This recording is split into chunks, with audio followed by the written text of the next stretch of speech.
আপনি কি জানেন একটি সাধারণ ইরানি ড্রোন বা মিসাইল ধ্বংস করতে ইসরায়েলের কত খরচ হয়?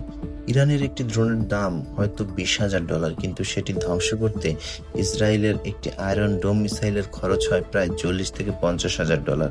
খেলাটা আরও ব্যয়বহুল হয় যখন ব্যালিস্টিক মিসাইল আসে। ইরানের অ্যারো 3 ইন্টারসেপ্টরের একটির দাম প্রায় $35 লক্ষ। আমেরিকার থার্ড সিস্টেমের একটি মিসাইলের দাম প্রায় $1,20,00,000। এক রাতেই ইরানকে ঠেকাতে ইসরায়েলের খরচ হয়েছে $100 কোটি বেশি। প্রশ্ন হলো, আমেরিকা ও ইসরায়েল কতক্ষণ এই ব্যয় বহন করতে পারবে? ইসরায়েলের অর্থনীতি উন্নত হলেও দীর্ঘমেয়াদী যুদ্ধে তারা আমেরিকার উপর নির্ভরশীল। আমেরিকার ভান্ডার বিশাল, কিন্তু তাদের নিজেদেরও মজুদ সীমিত হচ্ছে। ইরান যদি মাসের পর মাস হাজার হাজার সস্তা ড্রোন আর মিসাইল ছুড়তে থাকে, তবে ইসরায়েলের প্রতিরক্ষা ব্যবস্থা অর্থনৈতিকভাবে চাপে পড়বে। অর্থাৎ যুদ্ধটা শুধু মিসাইলের নয়, বরং পকেটেরও।